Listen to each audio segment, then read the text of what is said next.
दरबारको महत्वाकांक्षाले 30 वर्ष खेर गयो। अहिले पनि कहिलेकाहीँ साथीहरू कहीँ कहीँ आएको युवाहरू घुमेको देख्छु। राजा आऊ देश बचाऊ, राजा आऊ देश बचाऊ भनेर भनेको देख्छु।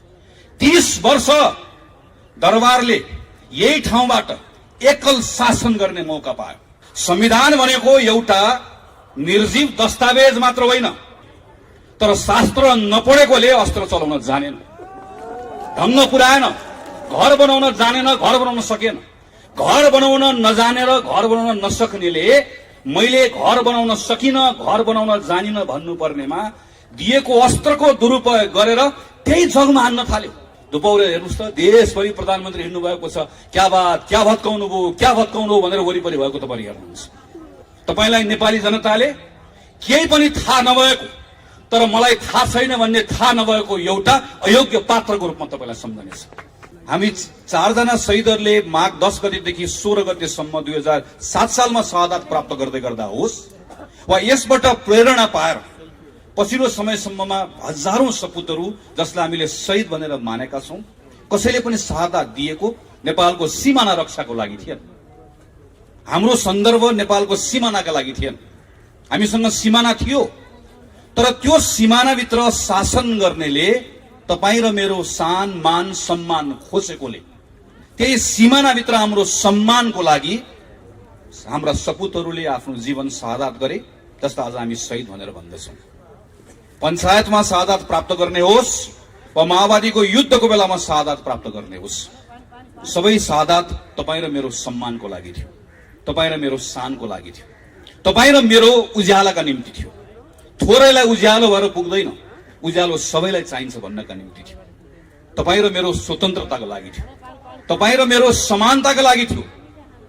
शहीद गंगालाल, धर्मभक्त दशरथ चन्द शुक्रराज त्यो दिन झुन्डिन वा गोली खान तयार नभएको भए आज रत्न पार्कमा न यो मञ्च बन्थ्यो, न तल तपाईँ बसेर थपडी बजाउन पाउनुहुन्थ्यो। तपाईँ र म आज उभिन पाएका छौं भने यस्ता सयौं सपुतहरूको रगतले त्यो आधार दिएको छ, त्यो प्रेरणा दिएको छ।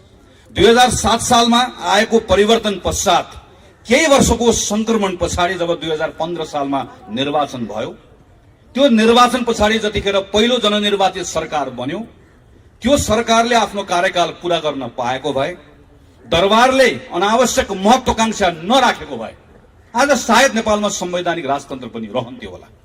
आज हामीसँग 60 वर्षको संसदीय प्रजातन्त्रको इतिहास हुन्थ्यो।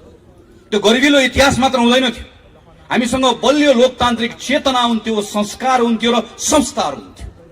हामीसँग भरपर्ने अदालत हुन्थ्यो, हामीसँग राम्रा विश्वविद्यालयहरू हुन्थ्यो होला, हामीसँग लोकतान्त्रिक चेतना पनि हुन्थ्यो, त्यसलाई बोक्ने संस्थाहरू पनि हुन्थ्यो। दरबारको महत्वाकांक्षाले 30 वर्ष खेर गयो। अहिले पनि कहिलेकाहीँ साथीहरू कहीँ कहीँ आएको युवाहरू घुमेको देख्छु। राजा आऊ देश बचाऊ, राजा आऊ देश बचाऊ भनेर भनेको देख्छु। 30 वर्ष दरबारले यही ठाउँबाट एकल शासन गर्ने मौका पायो।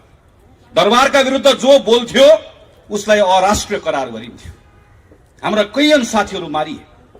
प्रतिपक्षविहीन राजनीति, 30 वर्षको स्थिरता, तर 30 वर्षपछि नेपालको अवस्था के रह्यो? नेपाल 2046 सालमा जनआन्दोलन हुँदै गर्दा नेपाल संसारकै सबैभन्दा गरिब देशमध्ये, संसारकै सबैभन्दा बढी विदेशी ऋण बोकेको देशमध्येको एउटा देश थियो। तब न जनता सडकमा ओर्लिए, तब न फेरि परिवर्तनको उद्घोष भयो। 46 साल पछाडि फेरि एउटा अवसर नेपालले पायो। गल्ती हामीले पनि गर्यौं, हामी पनि चुक्यौं। दरबारको फेरि षड्यन्त्र, माओवादीको अनावश्यक युद्धको दुस्साहस, यसले फेरि अर्को 10 वर्ष खेर गयो।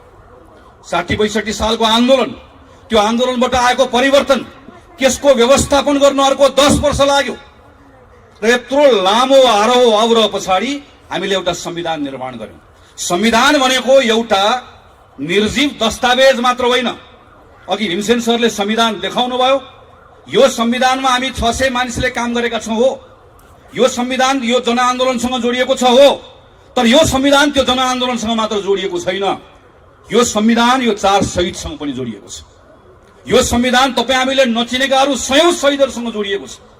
किनकि स्वतन्त्रता र समानताको, मैले अघि पनि भने सीमानाको लागि होइन, तपाईँ र मेरो सीमानाभित्र तपाईँ र मेरो सम्मानका लागि, तपाईँ र मेरो स्वतन्त्रता र समानताका लागि कैयौं साथीहरू हाँसी हाँसी बलिवेदीमा चढे। त्यो लामो आरोह अवरोह पछाडि हामी अन्तिममा एउटा निष्कर्षमा पुग्यौं। त्यो निष्कर्षलाई दस्तावेजीकरण गर्यौं र हामीले एउटा संविधान निर्माण गर्यौं। यही संविधानमा टेकेर योभन्दा अगाडिको यात्रा अगाडि लिएर जाने हामीले उद्घोष पनि गर्यौं। त्यसैले यो संविधानलाई राम्रोसँग तपाईले निहालेर हेर्नुभयो भने त्यहाँ मृत अक्षर मात्र होइन, त्यहाँ तपाईले कहीँ कहीँ स्पन्दनहरू सुन्नुहुन्छ, शहीदहरूको आवाज सुन्नुहुन्छ, स्वतन्त्रताको लागि गरिएका ती आन्दोलनका चापहरू तपाईले त्यहाँ सुन्न सक्नुहुन्छ। त्यसैले आज त्यस कारणले गर्दा हामीहरू भनिरहेका छौं, यो संसदको विघटन होइन, यो संविधानको विघटन।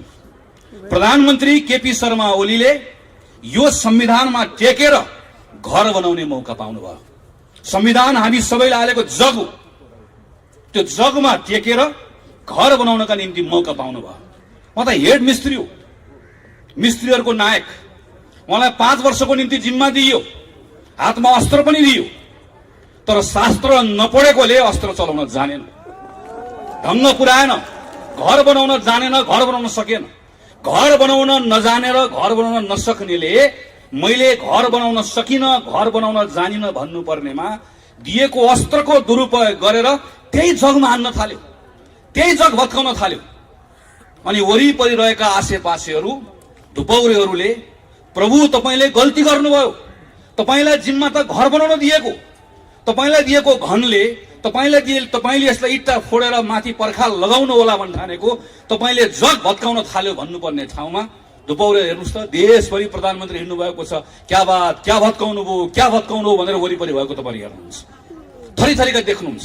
अनि प्रधानमन्त्रीलाई के लागिरहेको छ भने जसरी मेरो वरिपरि हिँड्नेहरूले मैले गरेको कदमको प्रशंसा गरिरहेका छन्, यसै गरिकन जनताले प्रशंसा गरिरहेका छन्। क्षमा गर्नुहोला प्रधानमन्त्रीजी, तपाई नेपाली जनताको अवमूल्यन गर्दै हुनुहुन्छ, अहिलेको युगको अवमूल्यन गर्दै हुनुहुन्छ।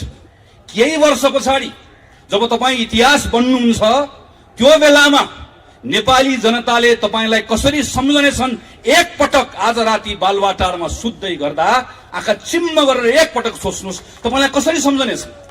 तपाईलाई नेपाली जनताले यत्रो 50औं वर्षको आरोह अवरोह पछाडि एउटा संविधान निर्माण गरेर नयाँ युगको सुरुवात गर्ने मौका पाएको, अभूतपूर्व अवसर पाएको एउटा प्रधानमन्त्री जसको सनकको कारणले गर्दा सिङ्गो देशलाई दुर्घटनामा पुर्याइदिने एउटा पात्रको रूपमा तपाईलाई सम्झनेछ। तपाईलाई नेपाली जनताले केही पनि थाहा नभएको, तर मलाई थाहा छैन भन्ने थाहा नभएको एउटा अयोग्य पात्रको रूपमा तपाईलाई सम्झनेछ।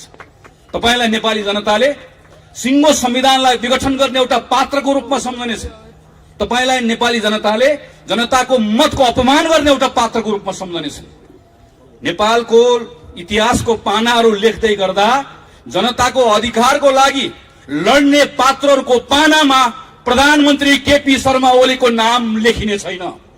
तपाईलाई कसैले पनि त्यो पाना पल्टाएर त्यहाँभित्र तपाईको नाम खोजे भने कसैले भेट्ने छैन। तपाईको नाम कहाँ लेखिनेछ? तपाईको नाम नेपाली जनताको अधिकार खोज्ने शासकहरूको पंक्तिमा लेखिनेछ। त्यसैले तपाईको बारेमा धेरै चिन्ता छैन, तपाईका धुपौरेहरूको बारेमा त केही भन्नु पनि छैन। चिन्ता तपाईको होइन, प्रश्न तपाईलाई मात्र होइन, प्रश्न भोलि हामीलाई पनि हुन्छ। चिन्ता आज आफ्नै गर्नुपर्ने बेला आएको छ। त्यो बेलामा इतिहासले हामीलाई पनि प्रश्न गर्नेछ। त्यो बेलामा नेपाली कांग्रेस के गरिरहेको थियो भनेर प्रश्न गर्नेछ। त्यो बेलामा नेपाली कांग्रेसले भन्न पाउँछ प्रधानमन्त्री केपी शर्मा ओलीको कदमलाई असंवैधानिक कदम हो भनेर ढक्क उभिएर बसेको थियो भनेर भन्न पाउँछ। तर भन्न पाउने हक र अधिकारलाई हाम्रै केही साथीहरूले अल्मुलाइदिनु भएको छ कि लड्डु कांग्रेसहरू मैदानमा आउनु भएको छ। यो हातमा पनि लड्डु, त्यो हातमा पनि लड्डु। लड्डु कांग्रेसहरूको कारणले गर्दा आज कांग्रेसमाथि नै प्रश्न उठेको छ। यो प्रश्नलाई पनि भोलि उठ्न नसक्ने गरिकन खेचारेर हामी अगाडि बढ्नुपर्नेछ। यो नेपाली कांग्रेस पार्टी हो जसको नेता बीपी कोइरालाले मोहन शमशेरको अगाडि उभिएर भन्नुभयो, जतिखेर मोहन शमशेरले भने तिमी बाहुनको छोरा भएर गद्दीमाथि आँखा लगाउने, बीपी कोइरालाले उभिएर भन्नुभयो महाराज पूर्वमा लेखेर शासन गर्ने दिन गए। त्यो पार्टीको कार्यकर्ता हो हामी। 30 वर्ष पञ्चायतमा दुर्गानन्द झादेखि योगेन्द्रमान शेरचनसम्म एकचोटि निवेदन लेखेको भए, एकचोटि लेखेको भए मन्त्री प्रधानमन्त्री हुन पाउँथे। झुन्डिए, गोली खाए, मन्त्री प्रधानमन्त्री बन्न कोही पनि तयार भएन। एउटा चुनावको हिसाब किताब गरेर बस्छौँ हामी। चुनाव जित्ने कुरा एउटा राजनीतिक दलले सोच्नु हुँदैन होइन। तर के एउटा चुनाव जित्ने वा हार्ने कुरा मात्रैका निम्ति नेपाली कांग्रेस पार्टी बनेको? आज खेल मैदानमा जाँदै गर्दा अर्कोपट्टिको मैदानमा भएका खेलाडीहरू आफै एकअर्कालाई हान्दैछ, आफै एकअर्कालाई हान्दै गर्दा कोही लडेका छन्, ढलेका छन्। गोल हान्न सजिलो हुन्छ भन्ने तपाईलाई पनि लागेको छ, मलाई पनि लागेको छ। तर गोल हान्न सजिलो हुन्छ भन्ने लाग्दै गर्दा यति त ध्यान पुर्याउँ, खेल मैदान रहेन गोल हान्नुला। खेल मैदानै रहेन भने गोल कहाँ गएर हान्ने हो? अनि त्यो खेल मैदान राख्ने पद्धतिका निम्ति लडेर आएको कांग्रेस होइन यो। त्यसैले आजको दिन नेपाली कांग्रेसको प्रत्येक साथीले आफैलाई प्रश्न गर्नुपर्छ, यदि कोही अलमलमा छ भने तपाई निर्वाचनको पक्षमा कि संसद पुनर्स्थापनाको पक्षमा? गलत प्रश्न। तपाई संविधानको पक्षमा हो कि होइन? प्रश्न यो। तपाई संविधानको पक्षमा हो भने तपाई जनताको पक्षमा हो कि होइन? तपाई न्यायको पक्षमा हो कि होइन? तपाई आज न्यायको पक्षमा हो कि अन्यायको पक्षमा हो? तपाई आज संविधान र जनताको पक्षमा हो कि यो संविधानलाई विघटन गर्ने तत्त्वहरूको पक्षमा हो? प्रश्न यो प्रश्नमा नेपाली कांग्रेस पार्टीले स्पष्ट निर्णय गरेर आफूलाई उभ्याएको छ।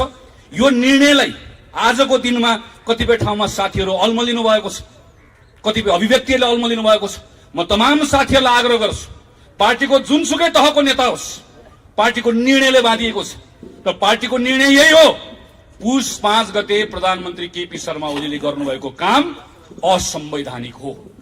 असंवैधानिक केपी ओलीको कदम मुर्दाबाद पार्टीको नारा यही हो। यो भन्दा दायाँ बायाँ न नेपाली कांग्रेसको निर्णय छ न कसैले निर्णय गराउन पाउँछ।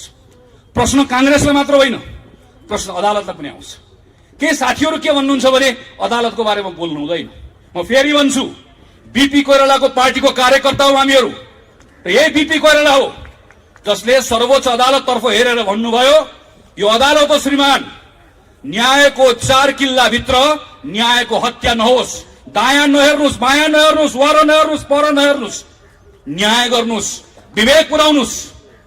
अदालततर्फ हेरेर पञ्चायतको बेलामा फाँसी मुद्दा लागेको बेलामा बोलेका बीपीका कार्यकर्ताहरू आज रामशाह पद देखेर पर भागेर अदालतको बारेमा बोल्दैनौ भनेर भन्छ भने ती कायरहरू मात्र हुन सक्दछ। अदालतको बारेमा कांग्रेसले बोल्दैन भन्ने भ्रम नराखौं। अदालतमा भइरहेको विषयका बारेमा कांग्रेस त बोलिसक्यो र कांग्रेस बोलेर भनिसक्यो पुष 5 गतेको कदम असंवैधानिक हो। अब अदालतले यो भन्दा दायाँ बायाँ फैसला गर्दैन भन्ने हाम्रो विश्वास। अदालतले गर्न सक्दैन, अदालतले गर्नु हुँदैन भन्ने हाम्रो मान्यता हो। अदालत प्रतिको प्रचुर विश्वास र विश्वासको आधार छ। अघि साथीहरूले चर्चा गरिसक्नु भयो। यही संविधान सभामा हामीहरू काम गर्दै गर्दा आदरणीय नेता कृष्णप्रसाद सिटौलाको नेतृत्वमा मस्यौदा समितिभित्र काम गर्दै गर्दा त्यही संविधान सभाबाट लेखिने संविधानमा भएको नेपालका कम्युनिस्ट पार्टीका साथीहरूको प्रस्ताव थियो अदालतलाई संसद मातहत राख्नुपर्छ। प्रस्ताव थियो एउटा संसदीय समितिले अदालतलाई हेर्नुपर्छ। हामीले भने हुँदैन। अदालतको स्वतन्त्रताको पक्षमा हामी उभियौं। यही संसदले अदालतको सम्मान राख्यो। अब हामी चाहन्छौं अदालतले संसदको सम्मान राखोस्। श्रीमानहरूलाई हामीहरू भन्न चाहन्छौं, तपाईहरू संविधान पल्टाएर हेरिराख्नु भएको छ, हेर्ने त्यही नै हो। संविधानको अक्षरहरू पढिराख्नु भएको छ, धाराहरू पढिराख्नु भएको छ, पढ्ने त्यही नै हो। तर संविधानको धाराहरू, त्यो अक्षरहरू शून्यबाट आएका होइनन्। त्यसको सृजना कहाँबाट भयो? त्यो कहाँबाट आयो? कहाँबाट जन्मियो? त्यही संविधान सभाबाट जन्मियो। त्यो दुईटा संविधान सभामा काम गरेर आएको सदस्य हुँ म। पहिलो संविधान सभाको एउटा छलफल तिथि मिथि याद छ। म सुभाष निर्माणको कोठाभित्र भएका छलफलहरू अहिले पनि सम्झिरहेको छु।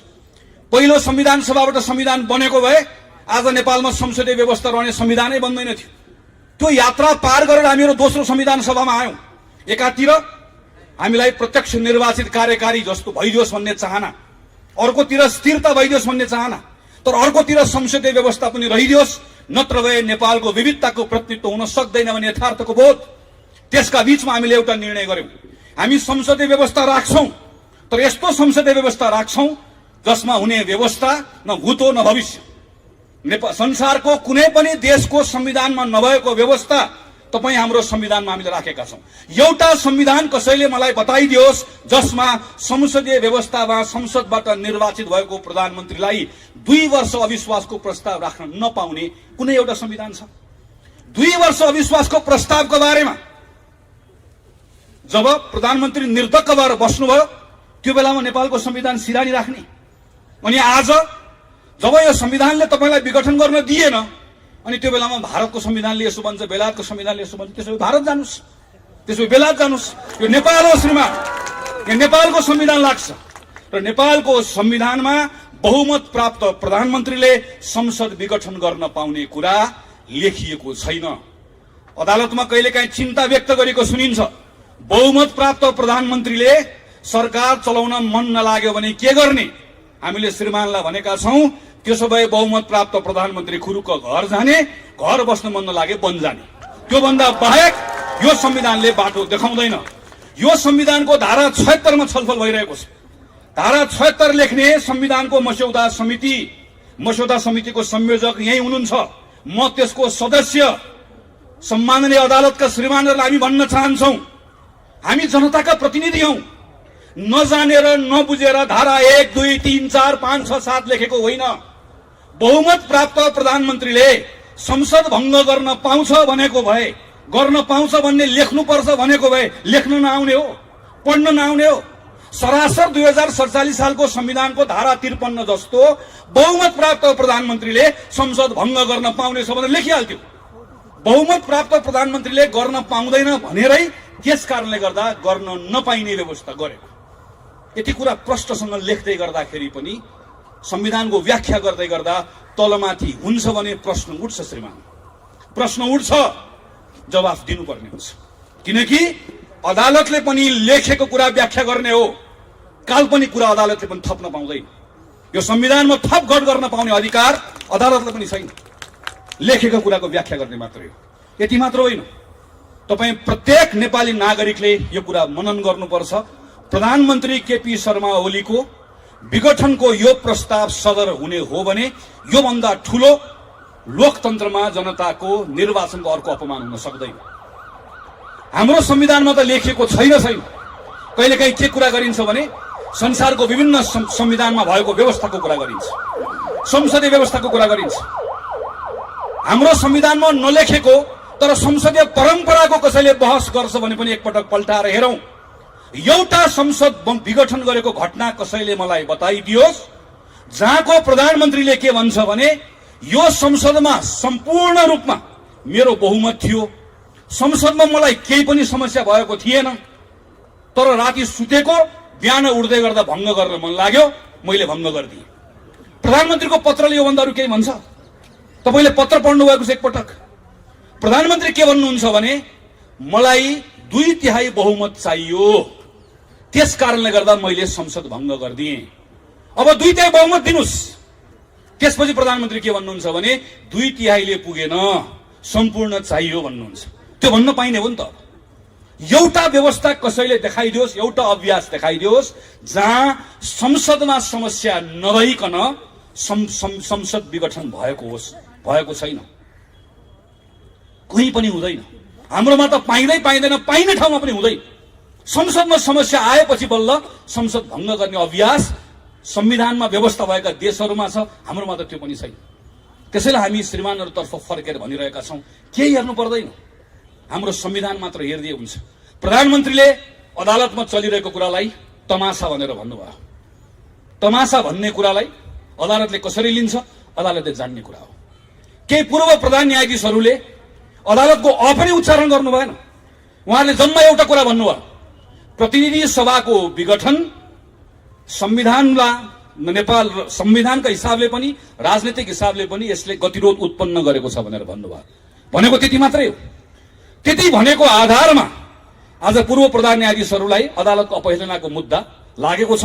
अदालतको प्रक्रिया छ, म प्रक्रियाको सम्मान गर्छु र मलाई विश्वास छ अदालतले यसलाई दूधको दूध पानीको पानी गर्छ। तर एउटा कुरा सम्झाउन चाहन्छु, केवल राजद्रोहको मुद्दा लागेको थियो मलाई। यही अगाडिपट्टि नागरिक आन्दोलन भएको थियो। देवेन्द्र राज पाण्डे र कृष्ण पहाडीले नेतृत्व गर्नुभएको नागरिक आन्दोलनमा यहाँ नारा लगाएको बहानामा राजद्रोहको मुद्दा लागेर हिरासतमा थिए। म माथिको मुद्दामाथि बहस चलिरहेको थियो विशेष अदालतमा। विशेष अदालतमा बहस चल्दै गर्दा थुप्रै युवा साथीहरू अदालतमा आउनुभयो। अदालतको परिसरमा छिर्नुभयो, तलबाट नारा लाग्न थाल्यो, ज्ञाने चोर देश छोड। र त्यही बेलामा मेरो पक्षमा बहस गर्दै गरेका वकिलहरूले भन्नुभयो, श्रीमान एकछिन अदालतमा मौनता चाहन्छु, श्रीमान एकछिन कोही नबोल्दिनुहोस्। कोही बोलेनन्। भित्र युवाहरू भित्रै पसे, नारा लगाउँदै गए, अझ स्वर ठुल्ठुलो हुँदै गयो। अनि मेरो पक्षको वकिलहरूले भन्नुभयो, श्रीमान मेरो पक्षलाई आज जुन आरोप लागेको छ त्यो आरोपको आधारमा तपाईँले आज यसलाई राजद्रोही भन्ने हो भने ती राजद्रोहीहरू त अदालतमा आइसके, यी सबलाई राजद्रोही तपाईँले भन्नुपर्छ।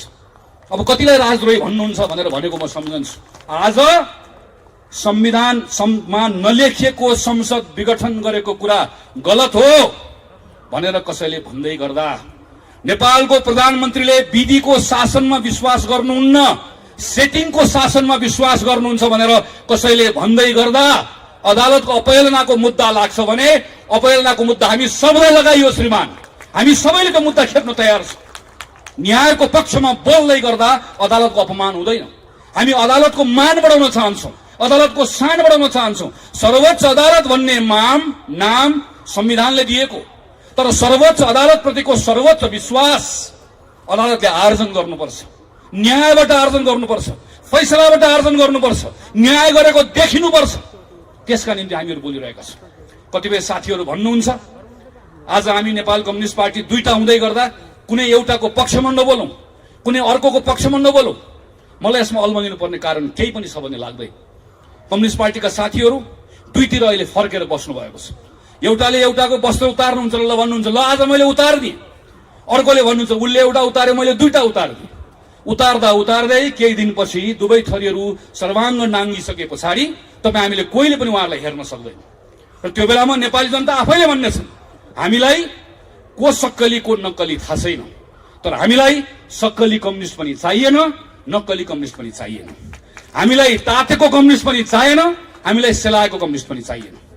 हामीलाई गड्याङ गुडुङ गर्दै आउने उत्तौलो खरे जस्तो कम्युनिस्ट पनि चाहिएन। हामीलाई जमेर गनाएको पोखरी जस्तो गनाएको कम्युनिस्ट पनि चाहिएन। हामीलाई यो पनि चाहिएन, हामीलाई त्यो पनि चाहिएन। नेपाली जनता आफैले भन्नेछन्। हामी यहाँ छौँ भनेर लेखेर बस्नुभएका साथीहरूलाई नेपाली जनता आफैले प्रश्न गरिरहेका छन्। हिजो नेपाली कङ्ग्रेसका साथीहरू संसदमा सडकमा राष्ट्रपति रानी जस्तो हुन खोजिबक्स्यो भनेर भन्दै गर्दा तपाईँहरू कहाँ हुनुहुन्थ्यो? हिजो संसदमा उपसभामुख पनि चाहियो, होइन भने संवैधानिक परिषदमा प्रधानमन्त्रीले दादागिरी गर्नुहुन्छ भन्दै गर्दा तपाईँहरू कहाँ हुनुहुन्थ्यो? हिजो निर्वाचन आयोगमा स्वतन्त्र मान्छे लिएर जाउँ भन्दै गर्दा तपाईँहरू कहाँ हुनुहुन्थ्यो? आज चुनाव चिन्ह मलाई देऊ म यहाँ छु भन्दै गर्दा तपाईँहरू कहाँ हुनुहुन्थ्यो भन्ने प्रश्न तपाईँ हामीले गर्नु पर्दैन, आम जनताले गरिरहेको प्रश्न छ। हामी यसमा अल्मलिनु पनि पर्दैन, किनकि आजको मूल प्रश्न यो होइन। आजको मूल प्रश्न संविधान माथि भएको घात हो। आजको मूल प्रश्न संविधान विघटन गरिएको विषय हो। आजको मूल प्रश्न संविधानलाई ट्र्याकमा फर्काउने कुरा हो। आजको मूल प्रश्न व्यवस्था जोगाउने कुरा हो। म खास गरिकन नौजवान साथीहरूलाई म अनुरोध गर्न चाहन्छु। 48 सालमा 9 कक्षामा पढ्थेँ, 46 सालको बेलामा प्रदीपजी हामीहरू एउटै विद्यालयमा भक्क स्कुल पढ्दै थियौँ। ठुलो परिवर्तन भयो। परिवर्तनपछि सब ठिकठाक हुन्छ भन्ने लाग्यो।